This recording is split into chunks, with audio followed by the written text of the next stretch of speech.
వివిధ రూపాల్లో వ్యక్తమవుతున్నటువంటి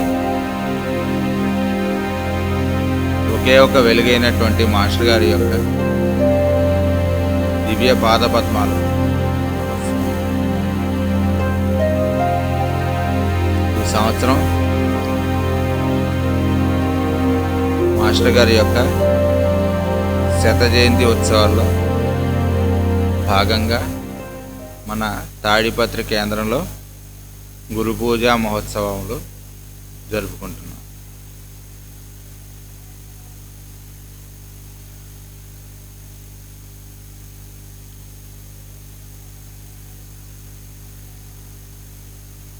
ఏమిటి మాస్టర్ గారు వర్క్ అంటే ఏమిటి అసలు?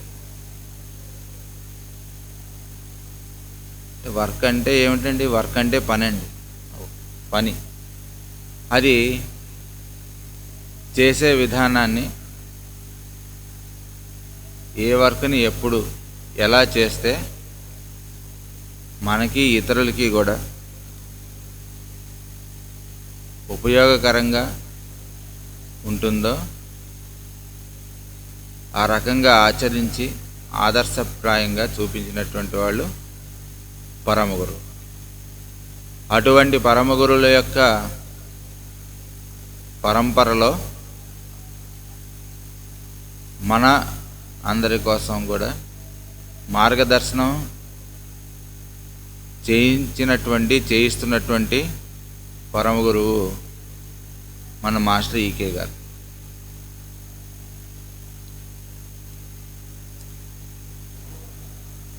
ఆయన జీవితం అంతా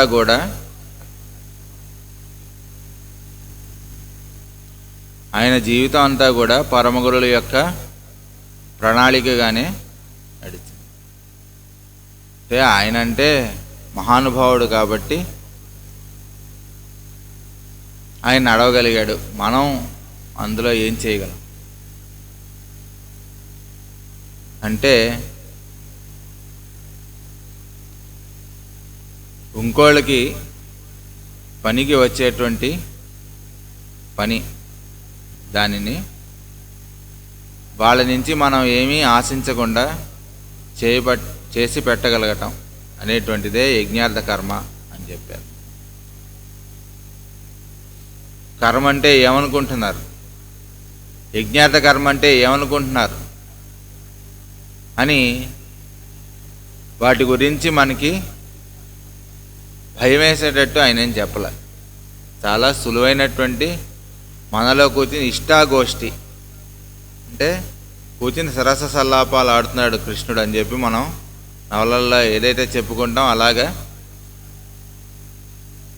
సంభాషణలో కూడా ఆయన నుంచి వెలువనటువంటి ఏ అక్షరం కూడా ఇంకోళ్ళకి పనికి రానటువంటిది ఎప్పుడూ ఉండేది కాదు. మనకి ఇష్టాగోష్ఠి అనే ఒక చిన్న పుస్తకం, గ్రంథం మనం వేయించుకున్నాం. అందులో ఏంటంటే సరదాగా మాస్టర్ గారు కూర్చుని ఆయన అడుగుతున్నటువంటి ప్రశ్నలు, ఆయన ఇచ్చినటువంటి సమాధానాలు, ఆ చిన్న పుస్తకం కింద మనం వేసుకున్నాం. అది అందులోనే చాలా రకాలైనటువంటి మనకి జనరల్గా వచ్చేటువంటి క్వశ్చన్స్ అన్నిటికీ కూడా సమాధానాలు ఉంటాయి. అలానే ఆయన నుంచి వెలువడేటువంటి ప్రతి ఒక్కటి కూడా, అంటే మన ప్రణాళికలు మన కోసం మనం వేసుకుంటూ ఉంటాం నిత్య జీవితంలో కదా. రేపు ఏం చేయాలి, ఎల్లుండి ఏం చేయాలి, మన తిరుపతి ఎలా వెళ్ళాలి, దర్శనం ఎలా చేసుకోవాలి అనేటువంటిది మనం రోజు మన ప్రణాళికలు వేసుకుంటూ ఉంటాం. మరి మాస్టర్ గారు ఏం చేశారు అంటే మన దగ్గరికి కూడా వస్తారు ఎవరన్నా సహాయం కోసం. వచ్చి సహాయం అడిగారనుకోండి, మా పనిలో మేమేదో బిజీగా ఉంటే మమ్మల్ని సహాయం అడుగుతాయండి అనుకుంటుంటాం. నా బోటివాడు, ఏమండి మీరు మందులు ఇస్తారట కదండి, నాకు కడుపులో నొప్పిగా ఉంది, మోషన్స్ అవుతున్నాయి, మందు ఇవ్వండి. అలా ఎక్కడ పడితే ఎక్కడ, ఎప్పుడు పడితే అప్పుడు మందులు ఇవ్వడానికి కుదరదు అనొచ్చు. మందులు ఇవ్వడం అంటే ఏమనుకుంటున్నారు? హోమియోపతి అంటే మాటలా? ఏమీ లేదు. డిస్పెన్సరీలో కూర్చుంటే ఎప్పుడో కొన్ని 50 సంవత్సరాల క్రితం, 60 సంవత్సరాల క్రితం, 70 సంవత్సరాల క్రితం మాస్టర్ గారి దగ్గర ఏదో ఊరికి వెళ్తే పల్లెటూరికి, ఆ పల్లెటూరులో మాస్టర్ గారు ఇచ్చినటువంటి డిస్పెన్సరీలో తీసుకున్నటువంటి మందు వల్ల వాళ్ళకి తగ్గిపోయినటువంటి వాళ్ళు అప్పుడు ఏ మందు ఇచ్చారో తెలియదండి మాస్టర్ గారు. ఒకే ఒక్క మందు, అప్పుడు మేము ఏం చెప్పామో కూడా తెలియదు. వేసేటప్పటికి ఈనాటికి మాకు ఏ హెల్త్ కంప్లైంట్స్ లేవు, ఏదో వయసు రీత్యా వచ్చేటువంటి నొప్పులు అవి తప్ప మేజర్గా మాకు హెల్త్ కంప్లైంట్స్ ఏమీ లేవు అని చెప్పినటువంటి వాళ్ళు మనకు తెలుసు. నాతో చెప్పారు డైరెక్ట్గా. అలా చాలామంది ఉండుంటారు.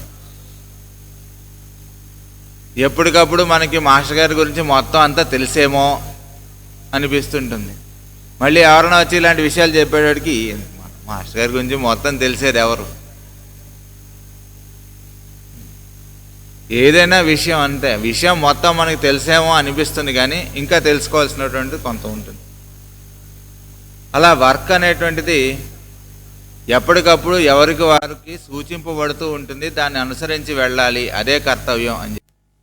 ఏమిటంటే ఎప్పుడైతే కాంపిటీషన్ అనేటువంటిది వచ్చిందో అప్పుడు వాళ్ళకి ఇబ్బంది లేకుండా ఉండేటువంటి టైం నువ్వు సెలెక్ట్ చేసుకొని వాళ్ళు ఇంకా లేవకముందే నువ్వు యోగాభ్యాసం ఏదో చేసుకో, కొంపలేం మునిగిపో అని చెప్పారు. నువ్వు డిస్టర్బ్ అవ్వకు, వాళ్ళు డిస్టర్బ్ చేస్తున్నా అన్న.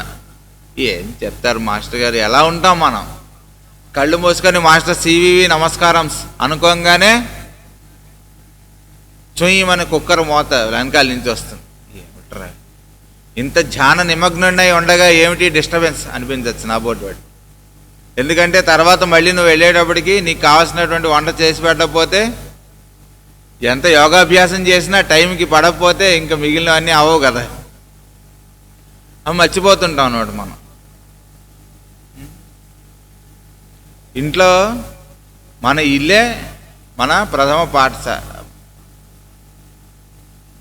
శిక్షణా తరగతి అని చెప్పారు. అంటే శిక్షణ మనకి ఎక్కడి నుంచి స్టార్ట్ అవుతుందంటే మన ఇంట్లో నుంచే స్టార్ట్ అవుతుందంట. అందరిలోనే భగవంతుని చూడాలి అని చెప్పారు గురువుగారు. చాలా బాగుందండి. అందరిలోనే భగవంతుడిని చూస్తున్నాం అనుకుంటాం మనం. అనుకుని అలాగా ఆ లెక్చర్ అయింది. ఇంటికి వెళ్తూ మధ్యలో దారిలో వంకాయలు కనిపించాయి. రవణవలు ఆడుతున్నాయి వంకాయలు, తీసుకెళ్ళి గుత్తి వంకాయ కూర చేయించుకుందాం అని చెప్పి తీసుకెళ్ళాడు. ఇంటికి తీసుకెళ్ళి ఇంట్లో పెట్టి రెడీ అయ్యాడు. అది భోజనం చేసి ఇంకా మధ్యాహ్నం ఏదో పని మీద వెళ్ళాలి. భోజనాన్ని కూర్చుంటే వంకాయ కూర లేట్ వంటలు ఆ కంచంలో. ఇలా చూసాట భార్య వంక. లోకు కదా భార్య అంటే, ఇంకెవరినైనా చూస్తే కొడతారేమో అని భయం. అందుకని భార్యనైతే ధైర్యంగా చూడొచ్చు. చూసాట రుసమని. ఏంటి బుద్ధి లేదా? వంకాయలు తీసుకొచ్చాను కదా, నవనవలు ఆడుతున్నాయి కదా, ఆ వంకాయ కూర చేయమని కదా నా ఉద్దేశం. ఆ మాత్రం తెలియదా? ఎన్ని సంవత్సరాలు అయింది పెళ్లి చేసుకుని అంటే, ఆవిడ కూడా అనొచ్చు, మనం ఎన్ని సంవత్సరాలు అయింది పెళ్లి చేసుకుని, పొద్దున్నుంచి నీ కోసం అని వేరే కూరని తరిగి పెట్టి రెడీగా ఉంచుకున్నాను, నువ్వు ఇప్పుడు వంకాయలు తీసుకొచ్చి వెంటనే చేయమంటే ఎలా కుదురుతుంది? నాకు టైం కుదరలేదు, అందుకనే ఇది చేశాను అని ఆవిడ కూడా అనొచ్చు కదా. అది తట్టదు అనమాట మనకి. ఇంతకీ భోజనం చేయాల్సింది దేనికోసం అనేటువంటిది మర్చిపోతాం. వంకాయ కూర కోసం భోజనం చేస్తాం అని మనం అనుకుంటాం. కానీ భోజనం అనేటువంటి దేనికోసం? శరీరం నిలవడం కోసం, ఆ శరీరంతో పని చేయడం కోసం, ఇంధనంగా పనిచేసేటువంటిది ఆహారం అనేటువంటిది మర్చిపోయి, వంకాయ మనం ఇంత కష్టపడి ఆ మార్కెట్ నుంచి తీసుకొస్తే ఈడు చేయలేదు అనుకుంటాం. కాబట్టి అక్కడి నుంచి అంటే మన పర్సనల్ వర్క్స్ అని మనం ఏవైతే అనుకుంటామో అక్కడి నుంచి గురు పూజలు అనేటప్పటికి కొంతమంది ఉత్సాహంగా వచ్చి, ఏమండి మేము ఏం చేయాలి గురు పూజల్లో అంటే? ఫలానా పని చేయి. అలాంటి పనులు చెప్తారేంటండి మాకు? గురు పూజలో ఏం చేయాలండి అంటే, వాటర్ దగ్గర ఎవరు లేరండి, వాటర్ సర్వీసింగ్ చేస్తారా? వాటర్ సర్వీసింగా? నేను ఏమనుకుంటున్నారు నన్ను? వాటర్ సర్వీసింగ్ దగ్గర ఉండేవాళ్ళ అంటే వాటర్ ఒక పని పెద్దది, ఒక పని చిన్నది అంటే అక్కడ వాటర్ పోయడం కూడా మాస్టర్ గారి పని అని మనం మర్చిపోతాం. మరి సరే వెళ్తే నెయ్యి ఇచ్చారనుకోండి, వడ్డించండి అని. చిన్న నెయ్యి ఏదో డబరా గిన్నెలు మోయిస్తే అటు ఇటు పెట్టమంటే పెడతాం. ఇంత బలం ఉంది మాకు, తీసుకొచ్చి నెయ్యి దగ్గర పడేశారేమిటి? ప్రతి పని కూడా అంటే అది మన యాటిట్యూడ్ టువర్డ్స్ వర్క్ ఎలా ఉంది. రోజు చేసే పని అయినా సరే భగవద్గీతలో ఏం చెప్పాడు? నాకు సంబంధించిన పని చెయ్యి, నా వాడు ఎప్పుడు నాకు సంబంధించినటువంటి పని చేస్తాడు, అప్పుడు నన్ను గుర్తు చేస్తాడు, నా సాన్నిధ్యాన్ని వాడికి ప్రసాదిస్తాను అన్నాడు మొదట. సరే, నీకు సంబంధించిన వాళ్ళు అయితే నేను తలుచుకుంటారు, సంబంధించిన వాళ్ళు కాదు. నీకు ఏ పని తోస్తే ఆ పని చేసుకో, కానీ నన్ను తలుచుకుని నాకు సమర్పణగా చేయి, నేను తీసుకుంటాను దాని ఫలితాన్ని. ఏమో అది చేయడానికి ఇష్టం లేనివాడు ఉంటేనో, సరే నీ ఇష్టం, నువ్వు మామూలుగా నీ పని నువ్వు చేసుకుంటూ ఉండు, నువ్వు ఎప్పుడు రావాలో నా దగ్గర నాకు తెలుసు, ఆ ప్రణాళిక ప్రకారం నువ్వే వస్తావు. అంటే డెస్టినేషన్ ఎప్పుడూ మారదు. మనకి తెలిసినా తెలియకపోయినా మనం చేసేటువంటి వర్క్ మన సొంతం కోసం చేసుకున్న మంచి పనులైనా చెడ్డ పనులైనా మనం చేస్తూ చేస్తూ కొంతకాలానికి పరిణితి చెంది ఆ పరిణామ క్రమంలో మనం ముందుకెళ్ళి వెళ్ళాల్సింది అల్టిమేట్ గోల్ ఎవరి దగ్గరికి? మనం ఎక్కడి నుంచి వచ్చామో అక్కడికే వెళ్ళాలి. ఈ లోపల సరదాగా కొంతమంది భక్తులుగా, కొంతమంది పండితులుగా, కొంతమంది వింటున్న వాళ్ళుగా, కొంతమంది చెప్తున్న వాళ్ళుగా, ఇన్ని రూపాలుగా ఒకడే వచ్చేట. ఎందుకంటే అతను సరదా వేసుంటాయి, ఎప్పుడు ఒక్కనే ఉంటాం, చాలామందిగా ఉండి ఒకరితో ఒకరు మాట్లాడుకుంటుంటే బాగుంటుంది అనుకుని వచ్చాడు. భవిష్యాం ప్రజా ఏయేతి అనుకున్నట్టు, అబ్బా చాలామంది జనాలుగా ఉంటే బాగుంటుంది, చాలా రంగురంగుల బట్టలు కట్టుకుంటే బాగుంటుంది అని చెప్పి వచ్చేట. వచ్చేటప్పటికి ఇంతమంది ఉన్నాం, ఎవరికి వాళ్ళు నేను విడిగా గుర్తుందా ఉంటాం మనకి. అలాగా ఒక దగ్గర నుంచి చాలామందిగా వచ్చి మళ్ళీ చాలామంది దగ్గర నుంచి ఒకటిగా అవటం అనేటువంటిది, అటు నుంచి ఇటు రావడం, ఇటు నుంచి అటు వెళ్ళడం, అదొక సృష్టి క్రమము అని చెప్పారు.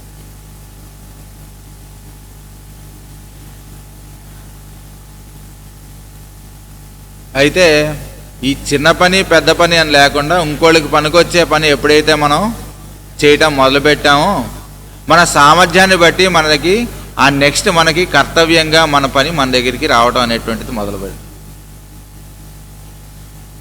అంటే డిస్పెన్సరీకి వచ్చాం అనుకోండి, వచ్చి ఫస్ట్ మందులు తీసుకుంటున్నాం, తీసుకుంటూ కొన్ని రోజులు అయిన తర్వాత మనకి అక్కడ పద్ధతి నచ్చి మేము కూడా ఏమన్నా చేయొచ్చండి, సరే చేయండి. ఏం చేస్తారు? మాకు అవేం తెలియదండి, మేము పొద్దునే వచ్చి ఇక్కడంతా తుడిచిపెట్టామా, తుడవండి. ఆ తర్వాత కొన్ని రోజులు అయ్యేటప్పటికి మేము కూడా ఇక్కడ వచ్చి పొట్లాలు కట్టచ్చా, అక్కడ కడుతున్నారు వాళ్ళ దగ్గర నేర్చుకోండి, పొట్లాలు కట్టచ్చు. అలా కొన్ని రోజులు అయిన తర్వాత పేర్లు పిలవటం, ఆ తర్వాత కొన్ని రోజులు అయిన తర్వాత మనం మాస్టర్ గారి దగ్గరికి, ఈ ఊరు వచ్చారంటే ఆయన దగ్గరికి మన అందరం కూడా వెళ్ళడం, మనకి ఆయన నచ్చడం, ఆయన దగ్గర సాన్నిధ్యాన్ని మనం అనుభవించడం, ఆ తర్వాత మెల్లగా ఆయన క్లాసులు పెడితే మనం హోమియోపతి కొద్దిగా నేర్చుకోవటం, ఆ తర్వాత మనం కూడా ఇంకెవరు లేరండి ఏదో ఒక మందు ఇవ్వండి అంటే వాళ్ళకి తగ్గాలి అనేటువంటి ఒక మంచి హృదయంతో మందు ఇవ్వగలగటం అనేటువంటి దాని దాకా వచ్చింది అనుకోండి. బాగుంది. అయితే మెల్లగా ఏమవుతుంది, ఒక సెంటర్లో మనం మందులు ఇస్తున్నాం కొంతకాలం నడిచిన తర్వాత ఏదో కారణం చేత మన వేరే చోటకు పంపించారనుకోండి గురువుగారు, ఒరే నువ్వు తాడిపత్రిలో ఓకే, ఇక్కడ అవసరం ఉంది, విశాఖపట్నం వచ్చాయి. ఏంటి గురువుగారు ఇలా రమ్మంటున్నారు, నా అంతటి వాడు తాడిపత్రిలో లేకపోతే డిస్పెన్సరీ ఎలా నడుస్తుంది అనిపించవచ్చు. అంటే ఒరే నువ్వు ఎప్పటి నుంచి ఉన్నావు, వర్క్ ఎప్పటి నుంచి నడుస్తుంది ఈ సృష్టిలో?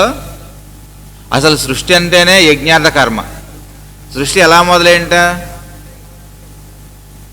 ఫస్ట్ భగవంతుడు ఒక్కడే ఉన్నట్ట, ఉండి సృష్టి వస్తే బాగుండు అనుకున్నాడు. అనుకుంటే ఆయన మనస్సులోంచి బ్రహ్మ వచ్చి నాన్నగారు ఏం చేయమంటారంటే సృష్టి చేయను ఆయన అన్నాడు. బ్రహ్మ అలాగే నాన్నగారు అన్నాడు. అని సృష్టి చేద్దామని మొదలు పెట్టేటప్పటికి ఆయనలోంచి కుమారులు నారదుడు వచ్చి నాన్నగారు నమస్కారం అన్నాడు, సృష్టి చేయండి. సృష్టి చేయడం ఏంటి నాన్నగారు మరీను? భగవంతుడు ఆయన సాన్నిధ్యం అన్ని చోట్ల ఉంటుంది. ఆ తర్వాత మానస కుమారులు వచ్చారు. కుమారులు సనత్ కుమారుడు, సనత్ సుజాతుడు వాళ్ళు వచ్చారు. వచ్చి నాన్నగారు నమస్కారం అన్నాడు. సృష్టి చేయను ఆయన అన్నాడు. నాన్నగారు సృష్టి ఏమిటండి, మళ్ళీ అదంతా సంసారం బంధం, మేము యోగాభ్యాసం చేస్తాం, మేము ఆ క్రమంలో మేము వెళ్తాం అన్నాడు. సరే ఏమిట్రా ఇది, సృష్టి పుట్టిన వెంటనే బ్రహ్మ మాటే వినలేరట అటువంటి వాళ్ళు. మనమేమో ఈరోజు నా కొడుకు నా మాట వినట్లేదు, మనం ఎంత. సరే ఆ తర్వాత ప్రజాపతులను సృష్టించాడు. సృష్టించి నాన్నగారు అన్నాడు, ఏం చేయాలంటే సృష్టి చేయను ఆయన. అలాగే నాన్నగారు అన్నాడు. అక్కడి నుంచి మెల్లగా స్వయంభూమను శతరూప వాళ్ళు ఫస్ట్ పెయిర్ పుట్టి వాళ్ళ నుంచి మెల్లగా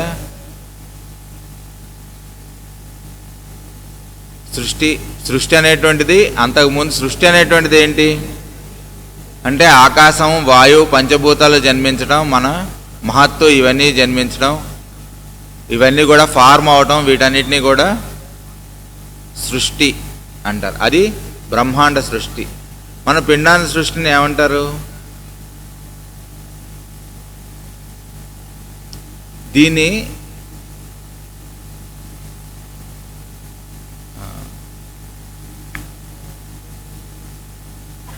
దీన్ని సంతానాన్ని మళ్ళీ మనకి ఈ ఫిజికల్ ఫామ్స్లోకి రావడానికి కావాల్సినటువంటి ఈ సృష్టిని చేసేటువంటి దాన్ని ప్రజననము అంటారు.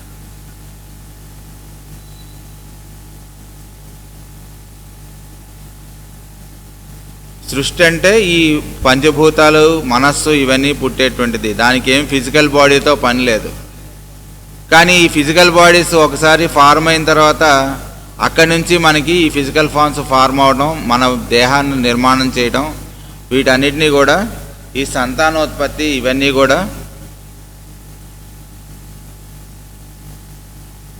ప్రజననం. దానికి ఇంకో సంకేత పదం కూడా ఉంది, భాగవతంలో మనకు వస్తుంది అన్నమాట. దాన్ని ఈ క్రమాన్ని ఆ మనువు ఆ తర్వాత వాళ్ళు ప్రజాపతులు వీళ్ళందరూ కలిసి నిర్మాణం చేశారన్నమాట. అక్కడి నుంచి మన సౌర కుటుంబాల నుంచి గ్రహాల నుంచి మన భూమి నుంచి ఔషధుల నుంచి వాటిని తినడానికి మళ్ళీ దేహాలు నిర్మాణం చేసుకుని ఈ దేవతలు అందరూ కూడా పనిచేస్తుంటే అంతా ఒక యూనిట్ దేవతలు బ్రహ్మాండంలో ఎవరైతే పనిచేస్తున్నారో వాళ్ళందరి సహాయంతో కూడా నిర్మాణం చేసుకుని మనకు వచ్చినటువంటిది మన దేహ సృష్టి. మనం దేహం వచ్చి పుట్టిన తర్వాత లేచిన తర్వాత నేను లేచాను అని మనం గుర్తించుకొని ఆ తర్వాత మన చుట్టూరా చూసుకొని మన చుట్టాలు, మన స్నేహితులు, శత్రువులు ఒకట అక్కడ ఎన్ని ఉన్నాయో ఇక్కడ అన్నీ కూడా రెప్లికేషన్ చేసుకొని మనలోనే మంచి గుణాలు, చెడ్డ గుణాలు, మనం దేనికి ప్రాధాన్యం ఇస్తామో అక్కడి నుంచి మన సాధన దగ్గర నుంచి మళ్ళీ ఇటు నుంచి అటు ప్రయాణం మొదలుపెడుతుంది.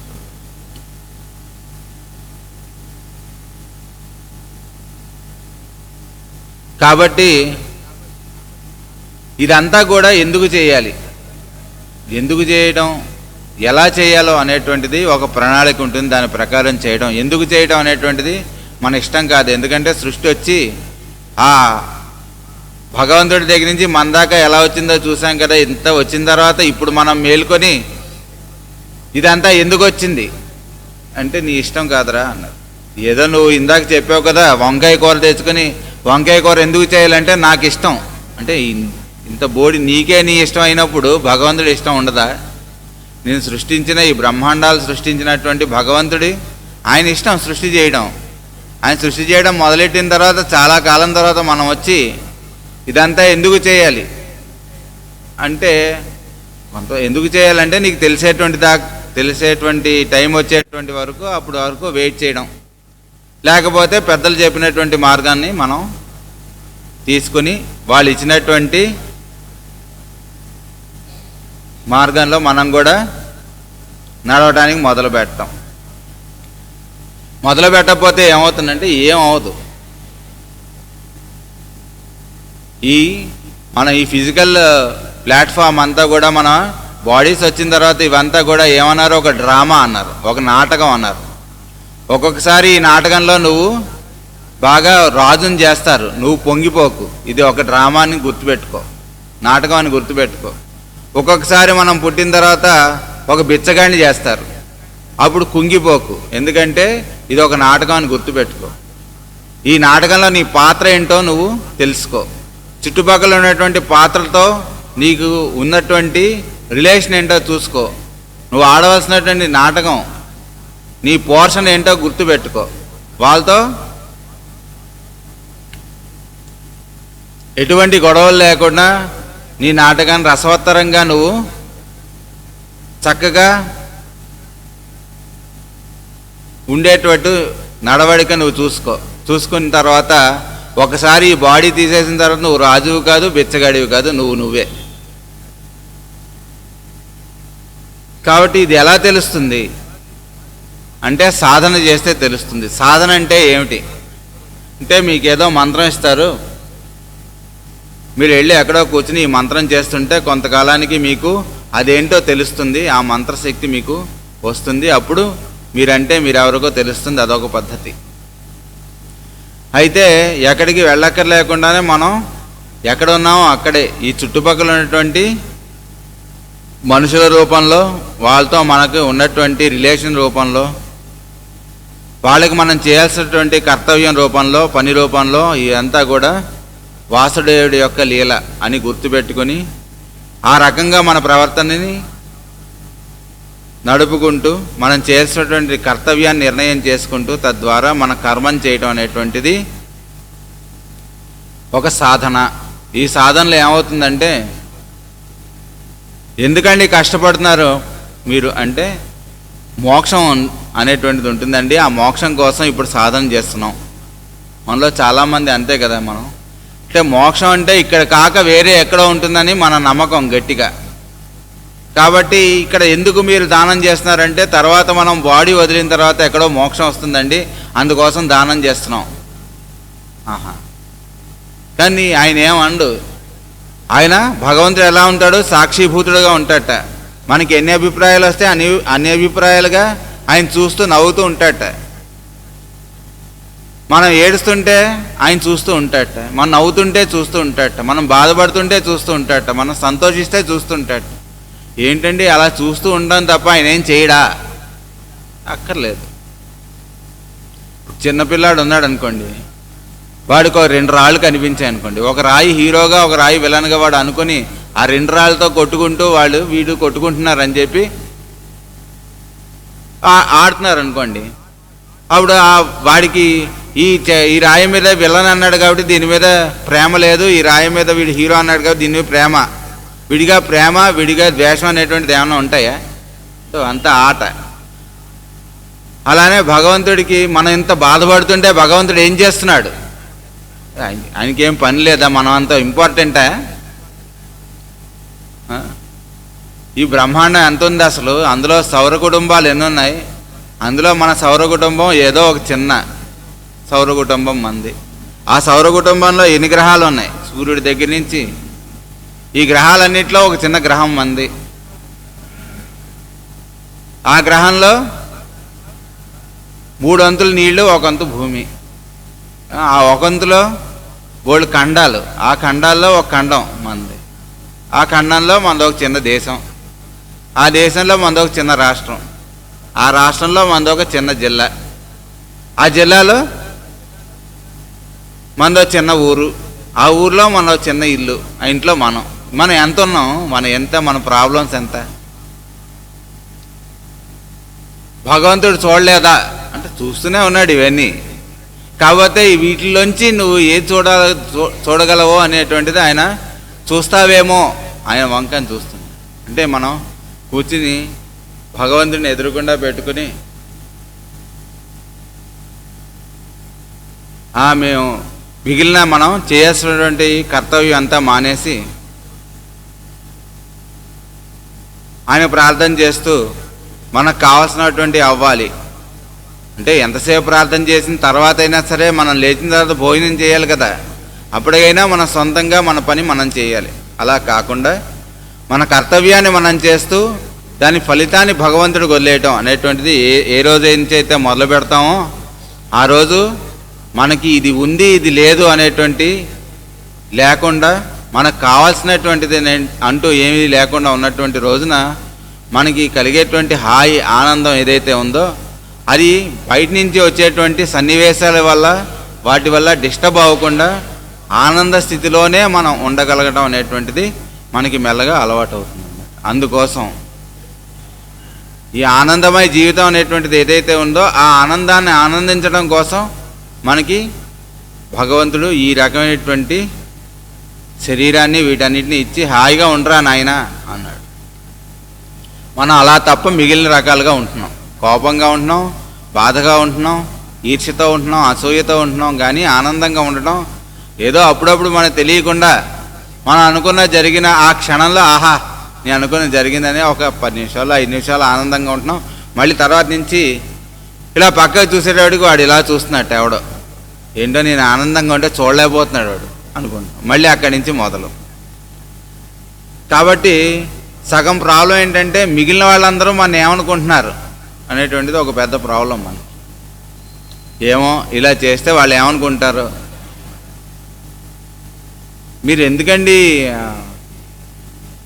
ఈ రకమైనటువంటి ఈ కర్మ చేస్తున్నారు అనవసరంగా అంటే, ఏమోనండి చేయకపోతే వాళ్ళందరూ ఏమనుకుంటారు. ఎందుకంటే మీరు ఒక సాధువు వచ్చాట,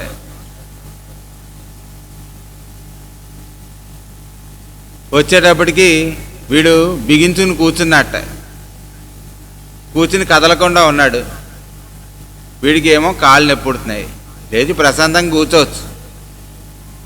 కానీ అలా కొంతకాలం అయ్యేటప్పటికి వాడికి నడుము నొప్పి వచ్చేసి ఏంటండి ఇంత బాధ ఏమిటో, మరి ఏంటి చెప్తే సరిపోతుంది కదా, ఏమో మరి ఏమనుకుంటారు నడుము నొప్పి వచ్చింది అనుకుంటారు, అంతకన్నా కొంప మునిగిపోతుందా అంటే మనం మిగిలిన వాళ్ళందరూ ఏమనుకుంటారో, మాస్టర్ గారు ఏమనుకుంటారో వీటితోనే మనం చేయాల్సినటువంటి కర్తవ్యం దగ్గర నుంచి దూరం అయిపోతాం. మనం చేయాలనిపిస్తుండే ఒక మంచి పని చేయాలనిపించింది అనుకోండి, ఒక డిస్పెన్సరీకి వచ్చాం మంచి పని అనిపిస్తే చేయడం మొదలుపెట్టినటువంటి వాడు అలా అలా ముందుకెళ్తాడు. ఏమనుకుంటారో, మనం అడిగితే ఏమనుకుంటారో, మనం చేస్తే వీళ్ళందరూ ఏమనుకుంటారో అనుకుని వెనక ఉండిపోయిన వాడు అలా వెయిట్ చేస్తూ కొన్ని జన్మలు వెళ్ళిపోతాయి. అయితే మన దగ్గరికి మంచి పని అనేటువంటిది, మనం చేయాల్సినటువంటి పని అనేటువంటిది మన దగ్గరికి వస్తుందని చెప్పారు కదా మాస్టర్ గారు. ఎలా వస్తుంది అంటే, మనం ఏదో దారిలో వెళ్తున్నాం అనుకోండి, వెళ్తుంటే ఎవరో ఒక కనిపించినటువంటి ఆయన ఉన్నాడు, గుడ్డివాడు. అతను ఏదో రోడ్డు దాటుతున్నాడు అంటే నీ కర్తవ్యం ఏంటి, చేయి పట్టుకొని ఇటు నుంచి అటు దాటించిన ఆయన అని మళ్ళీ తర్వాత దాంతో నీకు ఆ ఫలితాన్ని భగవంతుడు గొర్రె, భగవంతుడి దయ వల్ల నేను దాటించగలిగానని గుర్తుపెట్టుకో. లేకపోతే ఏమవుతుంది, ఇంకా అక్కడి నుంచి మొదలుపెట్టి ఏంటోనండి మంచి పనులు చేయాలి. ఎందుకంటే ఆ మాత్రం మంచి పనులు చేయకపోతే మనకి పుట్టగతులు ఉండవు. నన్ను చూడండి, పొద్దునే వచ్చాను, ఆ గుడ్డివాడు అక్కడ ఉంటే నేను దాటించాను. ఆ మాత్రం కూడా మంచి పని చేయకపోతే ఇంక మనిషి పుట్టి ఎందుకు ప్రయోజనం ఏమిటి? నువ్వు చేసిన ఒక మంచి పనికి మిగిలిన వాళ్ళందరికీ తలనొప్పిగా తయారవ్వకూడదు. చూసారా, కరోనా టైంలో ఒకడికి భోజనం పెట్టి 10 మంది కలిసి ఫోటో తీయించుకున్నారు. అలా ఉంటుందన్న. మాస్టర్ గారు వాళ్ళు ట్రైన్లో ప్రయాణం చేస్తుంటే ఒక ఆయన వస్తే ఆ బెచ్చగాడు ఏదో అడుక్కోవడానికి వస్తే వాడుకో అణ వేశాడు. అక్కడి నుంచి ఇంక మొదలుపెట్టాట, మనిషి అన్నా కొంచెం దానం చేయాలి, ఆ మాత్రం దాన బుద్ధి ఉండాలి అని దంచేస్తున్నట్టు ఆ కంపార్ట్మెంట్లో ఉన్న వాళ్ళందరికీ. మాస్టర్ గారు వాళ్ళకి ఏమనిపించిందంటే, అందరం కలిసి చందాలు వేసుకుని వాడుకో అణ వాడి మొహాన్ని కొడితే సరిపోతుంది, అనవసరంగా దానం చేశాడు వీడు అంటే ఎందుకు చేస్తున్నాం మనం అంటే మన కోసం చేస్తున్నాం అనేది మనం మర్చిపోతాం. ఇంకోళ్ళు వచ్చి రెడీ చేయాలని, బాబు సపోజ్ డిస్పెన్సరీ వర్క్ ఉందనుకోండి, డిస్పెన్సరీ వర్క్ మనం డిస్పెన్సరీకి వెళ్ళాం, ఇంకా ఎవరు రాలేదు, ఏంటో నేను వచ్చేటప్పటికి ఇవన్నీ రెడీ చేసి పెట్టాలి కదా, వీళ్ళు ఎవరు రెడీ చేయలేదు అంటే అందుకోసమే నువ్వు ఏమనుకుంటావు, చూడటం కోసమే మాస్టర్ గారు వాళ్ళు ఎవరిని రానివ్వలేదు అని గుర్తుపెట్టుకో. అంటే నువ్వు రెడీగా ఉంటే ఆ బల్ల కుర్చీ నువ్వు వేసుకోలేవా, ఆ రూమ్ నువ్వు తుడుచుకోలేవా, తీసి నువ్వు నీ ఎంతటి నువ్వు స్టార్ట్ చేసుకోలేవా డిస్పెన్సరీ? దానికి రెడీగా లేనటువంటి వాడు నేను వచ్చేటప్పటికి వీళ్ళందరూ రెడీగా ఉండాలి, వీళ్ళందరూ సేవకులు, నేను కాబట్టి ఇక్కడికి వచ్చి నేను మెయిన్ సేవ చేస్తాను, వీళ్ళందరూ చిన్న చిన్న అలా ఏమి ఉండదు. మన యాటిట్యూడ్ టువర్డ్స్ వర్క్. మాస్టర్ గారు ఒకసారి కూర్చుని డిస్పెన్సరీలో కూర్చున్నారట. ఒక ఆయన చూడటానికి వచ్చాడు, ఏంటి మాస్టర్ గారు ఈ టైంలో ఉన్నారు, ఈ టైంలో సామాన్యంగా మీరు ఉండరు కదా. ఉండను ఆయన. మరి ఏం చేస్తున్నారంటే, ఇగో పాత ఫైల్స్ తీస్తున్నాను. ఏంటి ఇక్కడ ఉన్నారు ఏంటంటే, నాకు కొంచెం జ్వరం వచ్చింది, మిగిలిన పెద్ద పెద్ద వాటన్నిటికీ వెళ్ళటానికి నాకు అవకాశం లేదు, కాబట్టి దీనికి ఏం పెద్ద ఆలోచించక్కర్లేదు, కాబట్టి డిస్కంటిన్యూడ్ ఫైల్స్ ఏ ఉన్నాయో అవి తీస్తున్నాను అని చెప్పాడు. అప్పుడు జ్వరం ఉంది మాస్టర్ గారు.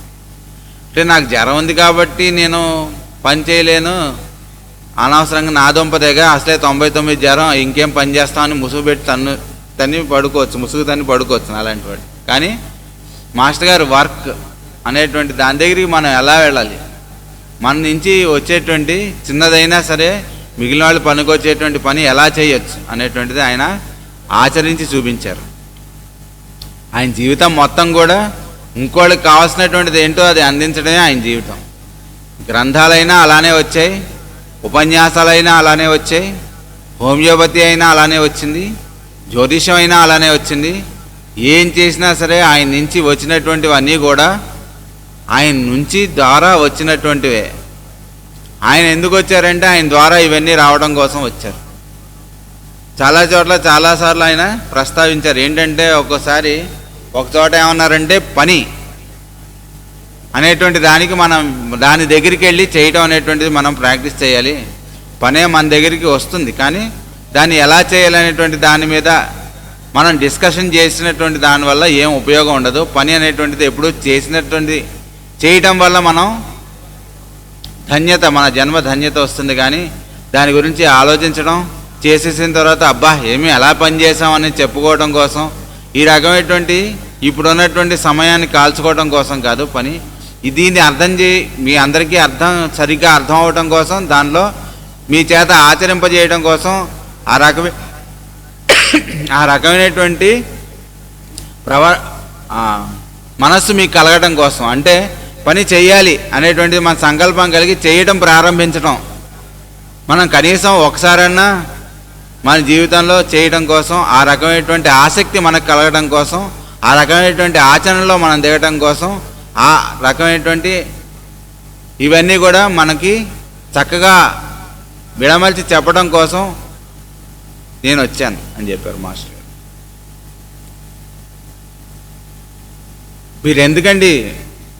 మీరు ఎందుకు చేయాలి ఇవన్నీ? ఒక అతను చెప్పారు ఏంటంటే, మాస్టర్ గారు క్లాసులు పెట్టారు, అన్ని చోట్ల ప్రిలిమినరీ క్లాసులు పెట్టారు మాస్టర్ గారు, అలాంటి ప్రిలిమినరీ క్లాసులకి మాస్టర్ గారు వెళ్ళక్కర్లేదు, మాలాంటి వాళ్ళకి అప్పచెప్పేసి ఆయన ఇంకా అడ్వాన్స్డ్ చేస్తుంటే ఇంకా మానవ జాతికి చాలా ఉపయోగపడేది. ఆయన చేసేటువంటి ప్రణాళికలో ఆయన చెప్పినటువంటిది చేయటం కోసం మనం ఉన్నామా? మనకు వచ్చినటువంటి ఆలోచనలలో ఆయన పనిచేయాలి అనేటువంటి, ఆయన ఏదో సరదాగా అంటారు. ఇప్పుడు మన పిల్లవాడు ఉన్నాడనుకోండి, ఏరా ఏం చేద్దాం అని అడుగుతారు మాస్టర్ గారు. గురు పూజలు మొదలయ్యే ముందు మమ్మల్ని పిలిచి అడుగుతారు ఏం చేద్దాం అని. ఏం చేద్దాం అంటే మేమెవరని చెప్పడానికి, మీరేం చెప్తే జస్ట్ అలా కాదురా చెప్పు అంటే మనం ఏదో ప్లాన్ చెప్తే అలానే చేద్దాం అంటే మనం అంత గొప్ప వాళ్ళమా? మన ద్వారా ఏం జరగాలో అనేటువంటిది మనకి అలవాటు అవ్వడం కోసం ఆయన మన చేత చేయిస్తారు. ఆ యాంగిల్ మర్చిపోతాం మనం. అంటే మాస్టర్ గారు మామూలు వాళ్ళ దగ్గరికి ఎందుకు అంటే, మామూలు వాళ్ళ కోసం వచ్చిందే మాస్టర్ గారు, ఆయన అవతార తత్వమే అది.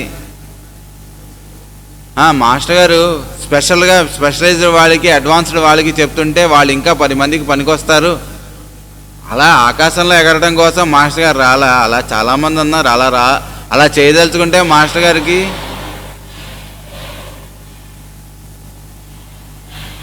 ఇంకా అసలు మామూలుగా కాదు, మహారాజ యోగాలు ఎన్నో జరిగేవి. ఆ కావుకి చెందిన వాళ్ళు కాదు. మాస్టర్ గారు ఎందుకు వచ్చారంటే సామాన్యమైన మనుషులతో వాళ్ళ మధ్యలో నడిచి వాళ్ళని చైతన్యవంతులు చేయడం కోసం మాస్టర్ గారి యొక్క అవతార ప్రణాళిక అనిపిస్తుంది. అంటే ఆయన అవతార ప్రణాళిక మొత్తం అర్థమైపోయేంత స్టేచర్ ఉన్నటువంటి వాళ్ళం కాదు. కాకపోతే మనకి ఆయన ఎలా ఆచరించారో చూస్తే చాలా ఆశ్చర్యం. ఓ గురు పూజలకు వస్తే ఆయన గురు పూజలు అయ్యేటప్పటికి చూసుకుంటే మాస్టర్ గారు మా దగ్గరికి వచ్చారు, మాతో మాట్లాడారు అని ప్రతి ఒక్కళ్ళు చెప్పేవాడు. అంటే అంతమందిలో ఆయన అందరితో ఎలా మాట్లాడారు. రాత్రిపూట పొద్దునన్ని ప్రోగ్రామ్స్ అయిపోయాక ఆయన అందరు రూమ్లకి వెళ్ళేవాళ్ళట. వెళ్ళి ఎలా ఉన్నారు, అంతా బాగానే ఉన్నాయి సౌకర్యాలు, పడుకున్నారా లేదా, సరిగ్గా నిద్రపోండి, పొద్దునే లేచి రండి అని చెప్పేసి వెళ్ళిపోయాడు టక్కమని. ఎప్పుడు అర్ధరాత్రి. అది వాళ్ళకి ఆయన జీవితంలో ఎంతకాలం గుర్తుంటుంది. ఇప్పుడు కూడా చెప్తుంటారు, ఏంటంటే మాస్టర్ గారు అంత షెడ్యూల్లో మమ్మల్ని గుర్తుపెట్టుకుని మా దగ్గరికి వచ్చి పలకరించారండి. ఏమిటి అవసరం ఆయన. ఒక అతను ఉన్నట్ట పాపం, అతను వచ్చి మాస్టర్ గారండి నాకు జ్యోతిష్యం నేర్చుకోవాలండి, నాకు ఎలాగైనా మీరు చెప్పాలండి, ఏదో నా షెడ్యూల్ చాలా టైట్గా ఉంది. ఎలాగంటే మాస్టర్ గారు మీరేం అనుకోకపోతే మీరు యూనివర్సిటీకి నడుచుకుంటూ వెళ్తారు కదా. ఆయనే మాస్టర్ గారే చెప్పారట, అలా కాదోయ్ నీకు అభ్యంతరం లేకపోతే నేను ఇక్కడి నుంచి కాలేజీకి నడుచుకుని వెళ్ళి అక్కడ వెళ్ళాలి కదా, అక్కడి నుంచి రావాలి కదా, ఈ దారిలో నువ్వు నేర్చుకోగలిగితే నేర్పిస్తాను అన్నారు. అంటే ఈయనకున్న షెడ్యూల్ ఏంటి, పొద్దునే లేచి ప్రేయరు, తర్వాత పూజ, అందరికీ తీర్థం ఇవ్వడం, తర్వాత మందులు ఇవ్వడం, తర్వాత యూనివర్సిటీకి వెళ్ళడం, మళ్ళీ వచ్చిన తర్వాత మందులు ఇవ్వడం, అందరికీ ఏం కావాల్సినటువంటి చూడడం, తర్వాత రాత్రి బుక్ డిక్టేషన్, ఇవన్నీ ఇంత ప్రణాళిక ఉండగా ఒకళ్ళు ఎవరన్నా జిజ్ఞాసతో నిజంగా నేర్చుకోవాలి అనేటువంటి జిజ్ఞాసతో అడిగేటప్పటికి ఆయన ఏం చెప్పారు, ఆయన ఆ టైం కూడా ఇచ్చేశారు. ఏంటి, ఇక్కడి నుంచి ఇంటి దగ్గర నుంచి కాలేజీకి వెళ్ళడం, కాలేజీ నుంచి ఇక్కడ రావడం, ఆ టైం ఆ గ్యాప్లో ఆయన నేర్చుకోవాలి అని ఆయనకు కావాల్సినటువంటి అందించారు మాస్టర్ గారు. మరి అటువంటి ఆయన ఏం చేయాలో ఏం చేద్దాం అని మన అడిగినప్పుడు మనం ఇంత గొప్పవాళ్ళం కాబట్టి మన అడిగారు మాస్టర్ గారు అనుకోవడం చాలా హాస్యాస్పదం. మనం ఈ జన్మలో ఏంటో, ఇంత ముందు జన్మలో ఏంటో, ఆ తర్వాత జన్మలో ఏంటో మనం ఎందుకు పనికి వస్తాం అనేటువంటిది మాస్టర్ గారు తెలుసు. కాకపోతే మనని ఈ రకంగా అడిగితే వీడు ఫోన్లే, వీడు దీనికోసం అయినా సరే మంచి పని చేస్తాడు. మాస్టర్ గారు పతంజలి యోగ సూత్రాలు చెప్తారు ఏంటి, వాడు ఎవడికో బుద్ధి పుడుతుంది ఎంతమందికి భోజనాలు పెడదామని. పెట్టేటప్పటికి ఇంతమందికి భోజనాలు పెడితే నీకు పుణ్యం వస్తుంది, నీకు పదవి వస్తుంది అని చెప్పాడు ఎవడో. వాడి ద్వారా భగవంతుడే చెప్పించాడు. వాడు అంతమందికి భోజనాలు పెట్టాట. అంతవరకే భగవంతుడు సంబంధం. వాడి ద్వారా ఏం చేయాలో అది చేయించేసేట భగవంతుడు. తర్వాత పదవి వచ్చిందా రాలేట. అయితే మాత్రం ఏమైంది, ఇదంతా వెనక్కి రాదుగా. ఆ రకంగా అయినా ఓ మంచి పని చేస్తాడు అని. అంటే ఇందాక మనం చెప్పుకున్నాం కదా, ఒక అణా వేసి కనీసం మనిషి అన్నవాడికి ఎవరికన్నా ఈ మాత్రం దానగుణం ఉండాలి, బుద్ధి ఉండాలి అని ఈ స్పీచ్ అంతా మాస్టర్ గారికి ఇస్తుంటే ఆయన శ్రద్ధగా వింటారు. ఎందుకంటే కనీసం అనాన్న దానం చేస్తాడు, ఈ లైఫ్ కాకపోతే నెక్స్ట్ లైఫ్ కన్నా పనికొస్తాడు. మంద్రజాలం అనేటువంటి గ్రంథంలో మైత్రేయులు వారు వస్తారన్నమాట కృష్ణుడి దగ్గరికి. వచ్చి చక్కగా మైత్రేయ, చాలా గమ్మత్తుగా ఉంటుంది అది. ఏంటి ఆకస్మిక ఆగమనం అంటే తమకు తెలియంది ఏముంది అంటే తెలిసిందే మరల తెలియజెప్పవాలని కదా అని వాళ్ళిద్దరి మధ్యలో సంభాషణ గమ్మత్తుగా ఉంటుంది. అయిన తర్వాత ఏంటి ఇలా వచ్చారు అంటే ఏమిటో ఈ మధ్య మీరు అనుగ్రహానికి అవధులు లేకుండా పోతున్నాయి, ఎవరిని పడితే వాళ్ళని అనుగ్రహిస్తున్నారట అనగానే కృష్ణుడు అంటే మేము ఎవరిని అనుగ్రహించాలో ఎవరిని అనుగ్రహించక్కర్లేదో చెప్పడానికి మీరు వచ్చారా అనేటప్పుడు ఒకసారి ఉలిక్కి పడతాడు. అంటే భగవంతుడు అనుగ్రహం, ఆయనకి అనుగ్రహం ఎవరిని అనుగ్రహించాలో ఎవరిని అనుగ్రహించకూడదు మనం డిక్టేట్ చేయడం ఏంటి ఆయనకి. తక్కువ మంది తగిలింట. అంటే ఏంటి, ముండకాసుకుడు అనేటువంటి ఒక తాంత్రికుడు ఉన్నాడు. అతను కృష్ణుడి యొక్క సూక్ష్మదేహాన్ని ఆకర్షించి దానికి ఏదో ఈ తంత్రశక్తులు చేయడానికి ప్రయత్నం చేశాడు. చేస్తే ఆయన భగవంతుడు ఇవన్నీ ఆయనకి ఏముంది, ఒక ఆట. వెళ్ళాడు, వాడు పెట్టింది కూడా ఇచ్చి వాడిని అనుగ్రహించి ఆయన సాన్నిధ్యాన్ని వాడికి ప్రసాదించాడు. కృష్ణుడు సాన్నిధ్యాన్ని ప్రసాదించేటప్పటికి ఆయనలో చేంజ్ ఆటోమేటిక్గా రావడం అనేటువంటి స్టార్ట్ అయింది. కాబట్టి మాస్టర్ గారు మీరు ప్రిలిమినరీ క్లాసులో ఎందుకండి చెప్పాలి, లేకపోతే మీరు వెళ్ళి ఆ డిస్పెన్సరీలో కూర్చుని అంతమందికి అంతసేపు మందులు ఇవ్వడం ఎందుకు, మీరు తయారు చేసినటువంటి వాళ్ళని అక్కడ పెట్టేసి మీరు విఐపీస్కి ట్రీట్మెంట్ ఇవ్వచ్చు కదా, లేకపోతే బాగా సీనియర్ సాధకులకి ఒకరికి వాళ్ళకి ఆ అడ్వాన్స్డ్ క్లాసెస్ చెప్పి వాళ్ళని ట్రైనింగ్ చేస్తే ఇంకా ఈ మానవాళి ముందుకెళ్తుంది కదా. అపోహలు అన్ని డ్రామాలే. అసలు విషయం ఏంటి, ఆయన సాన్నిధ్యాన్ని ఎవరు ప్రసాదించదలుచుకున్నారో ఆయన ప్రసాదిస్తుంటారు. ఒకసారి బెల్జియంలో ఒక ఆవిడ ఉంటే అక్కడ ఆర్గనైజ్ చేసేటువంటి ఆవిడ రూల్స్లో డిక్టేట్ చేసి ఎవరెవరు మాస్టర్ గారిని కలవాలో ఎవరెవరు కలవక్కర్లేదో ఆవిడ పర్మిషన్ ఉండాలి. మనుషులు ఎక్కడైనా ఒకటే, లేకపోతే కోపం వచ్చేట ఆవిడికి. అయితే మాస్టర్ గారు ఇదండి మన ప్రోగ్రాము, ఇదండి అలాగా అన్నారు అని వచ్చి గబాలను కింద దిగి గబుక్కుని ఇంకోళ్ళు కారు ఎక్కి తక్కువని అక్కడికి వెళ్ళిపెడతాయి. ఎందుకని అతను చాలా సంవత్సరాల నుంచి మాస్టర్ గారి ఫోటో పెట్టుకుని ఆయన పూజాగృహంలో ఎప్పటి నుంచో చాలా సంవత్సరాల నుంచి సాధన చేస్తున్నట్టు. సరే ఆయన తీసుకెళ్ళాడు. ఒక చర్చిలో ఒక చిన్న రూమ్ ఉంటే ఆ రూమ్లో ఆయన మందిరం ఉంటే ఆ పూజా మందిరంలో పెట్టుకుని ధ్యానం చేస్తూ ఇగో ఈ రకంగా నేను ధ్యానం చేసుకుంటున్నాను, ఎప్పటి నుంచో మీ సాన్నిధ్యం ఇక్కడికి వస్తే బాగుంటుంది నేను అనుకుంటున్నానంటే ఆయన సాన్నిధ్యాన్ని అక్కడ ప్రసాదించి వచ్చాడు. అంటే మాస్టర్ గారు ఇంటి మీరు అలా ప్రతి ఒక్కరి దగ్గరికి వెళ్ళిపోతే ఎలాగా అంటే మన దేవాదాయ శాఖలాగా అనమాట. దేవుడు అక్కర్లేదు, వాళ్ళ ఆదాయం వాళ్ళకి ఉంటే చాలు, దేవుడితో సంబంధం లేదు. అలాగా మాస్టర్ గారు మన చెప్పినటువంటి రూల్స్లో నడుస్తుంటే అప్పుడు మాస్టర్ గారు అంటే ఏమనుకుంటున్నారు, మాస్టర్ గారి దగ్గరికి వెళ్ళాలంటే ముందు మమ్మల్ని పర్మిషన్ అడగాలి. ఏం అక్కర్లే. మేము ఒకసారి అలాంటి అడిగిన వాళ్ళమే, ఎందుకండి మీరు అలసిపోతున్నారు అన్ని చోట్లకి, మీరెందుకు అనవసరంగా ప్రోగ్రామ్స్ ఎలా ఉండేవి మీ అందరికీ తెలుసు. అక్కడి నుంచి విశాఖపట్నం నుంచి బయలుదేరి త్రిపురాంతకం, అక్కడి నుంచి శ్రీశైలం, అక్కడి నుంచి తాడిపత్రి, ఆదోని, ఇవన్నీ కూడా ఆయన ఈ కుటీరులు సంబంధించినటువంటి టానిక్స్ అవన్నీ కూడా అప్పుడు గాసీసాలు కూడా పైగా విపరీతమైనటువంటి బరువు అవి పట్టుకొని ఆయన లగేజ్ పట్టుకొని మధ్యలో ఆ దోరణాల దగ్గర ఒక 3 కిలోమీటర్లు అంతా నడవాల్సి వచ్చేది. ఈ బరువు అంతా మోసుకొని నడిచి ఆ ఎర్ర బస్సులు ఎక్కి ఒక బస్సులో 3 బస్సుల్లో పట్టేటువంటి జనాన్ని కూర్చుకొని వచ్చేవాళ్ళు. మరి అప్పట్లో ఉన్న అవకాశం అది. అప్పుడు ఇప్పుడులా కార్లు గీర్లు ఏం లేవు, కారు ఉంటే కానీ రారు గురువు గారు అనేటువంటిది ఏం లేదు. అలానే ఎక్కారు, వెళ్ళారు, ఇవన్నీ తిరిగారు. అవన్నీ తిరిగి ఇంటికి వచ్చి ఇలా పెట్టేటప్పటికి రామకోటే తాతగారు లేకపోతే లక్ష్మీనారాయణరావు ఫోన్ చేసి నిన్ను చూడాలందిరా అని ఫోన్ చేసేవాళ్ళు పెద్ద మొత్తం. అలాగేనండి అని వెంటనే బయలుదేరి వెళ్ళిపోవాలి. నిన్ను చూడాలందండి, ఎంత అలసిపోయాం నాదంపదేగా ఊరికేనే ఒక తాడిపత్రి వెళ్ళి ఒక రోజు డిస్పెన్సరీలో ఉంటేనే ఒక 10 మంది చుట్టూ చేరు, అబ్బా ఏం చేశారండి మీరు, ఎంతసేపు కూర్చున్నా ఎలా కూర్చోగలిగారండి, నిజమే కావచ్చు అనిపిస్తుంది.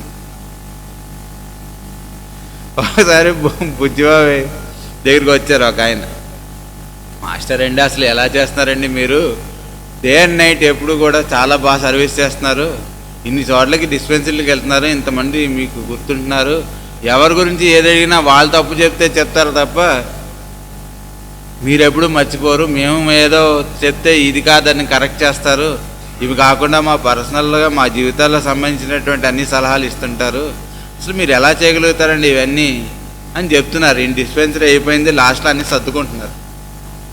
సర్దుకుంటూ వచ్చి కింద మెట్లు దిగుతుంటే అసలు బ్రహ్మాండం మాస్టర్, మా అదృష్టం మీ సాన్నిధ్యంలో మమ్మల్ని ఉంచారు, అసలు ఇంతకన్నా మా జన్మ ఇతని వైపు నుంచి ఇతను కరెక్టే, బయటకు వచ్చిన తర్వాత నిజమే కావచ్చు అనిపిస్తే కొంప మునిగిపోతుంది అన్నారు. పావుగంట ఇవన్నీ అయిన తర్వాత అంటే ఇంకోటి సంబంధించినటువంటి పని అనేటువంటిది అందరికీ సంబంధించినటువంటిది, మనకు కావాల్సినటువంటిది ఏమీ లేదు ఆ పని చేయడం వల్ల ప్రయోజనం అనేటువంటి పని మనం తీసుకుని ఎవరికైనా ఉపయోగపడే పని ఏదైనా సరే మనం చేయడం ఎప్పుడైతే ప్రారంభిస్తామో ఆ రోజు నుంచి మన ద్వారా అంటే మనకి ఆ రకమైనటువంటి సంకల్పం కలగటమే వాళ్ళ యొక్క ప్రెజెన్స్ మనకి ఎక్కడో తగులుతుంది అనమాట. ఎవరో మాట్లాడుకుంటుంటేనో లేకపోతే ఎవరో మాట్లాడుకుంటుంటే మనం ఒక్కోసారి వింటాం, అబ్బా ఎంత బాగుంది అనిపిస్తుంది. ఎవరో ఒక మంచి పని చేస్తే దాన్ని హృదయపూర్వకంగా మెచ్చుకోవడం అనేటువంటిది చేయడం, అది 10 మందికి చెప్పడం అనేటువంటిది చెయ్యి, దానివల్ల నువ్వు ప్యూరిఫై అవుతావు అని చెప్పారు మాస్టర్. అంటే ఎవరో ఒక ఆయన ఉన్నాడు, పాపం ముసలావిడ వచ్చింది బస్సులో నుంచోలేకపోతుందంటే ఆయన నుంచుని పాపం ఆయన సీట్ ఇచ్చేశాడు, అసలు చాలా బాగా చేశాడు. నీకు నచ్చింది కదా, మంచి పని అనిపించింది కదా, హృదయపూర్వకంగా మెచ్చుకో, 10 సార్లు మెచ్చుకో, 100 సార్లు మెచ్చుకో, నువ్వు బాగుపడతావు. అదే దాంట్లో ఒక ముసలావిడ వచ్చిందండి, వాడు కుర్రాడు కూర్చున్నాడు, వాడు బుద్ధి లేదు, ఎంతసేపు ఆవిడ నుంచి అలా దీనంగా చూస్తున్నా వాడు లేవలేదు, ఏంటండి ఈరోజు ఈ యువతరం చెడిపోతుంది. చెయ్యకు అలాంటి వ్యాఖ్యానాలు చేయకు, అలాంటి వాటితో నీ మనసుని లింక్ చేసుకోకు.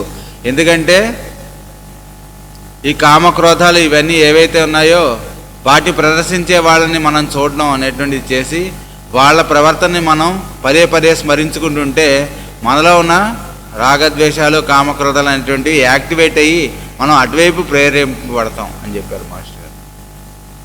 అంటే సామాన్యంగా మనం రోజు చూసే వాటిల్లోనే మంచివి ఏవైతే ఉన్నాయో వాటిని నువ్వు మనసారా కీర్తించడం అనేటువంటిది పెట్టుకో, చెడ్డవి అని నీకు అనిపించినవి ఏవైతే ఉంటే వాటిని వదిలేసేయి. అలానే మేము ఆచరించినటువంటి వాటిల్లో మంచి అని ఏదైతే నీ మనసుకు అనిపించిందో దాన్ని తీసుకో, ఏదైనా సరే దాన్ని ఆచరించడం మొదలుపెట్టు. మేము ఆచరించిన వాటిలో చెడ్డవి అని ఏవైతే మీకు అనిపించాయో వాటిని మాత్రం నువ్వు అస్సలు తీసుకోకు, వదిలేసేయి అని చెప్పారు. యాని నవద్యాని కర్మాణి తాని సేవితవ్యాని నో ఇతరాణి అని ఉపనిషత్తు చెప్తుంది.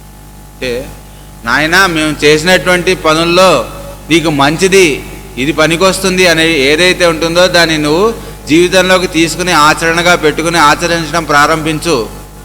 మేము చేసినటువంటి వాటిల్లో మనిషిగా పుట్టినటువంటి వాడికి ఏదో ఒక లోపం అనేటువంటిది ఉంటుంది, మేము కూడా చెడ్డ పనులు ఏమైనా ఆచరించి ఉండొచ్చు, మా ఆచరణలో కూడా ఏమైనా దోషాలు ఉండి ఉండొచ్చు.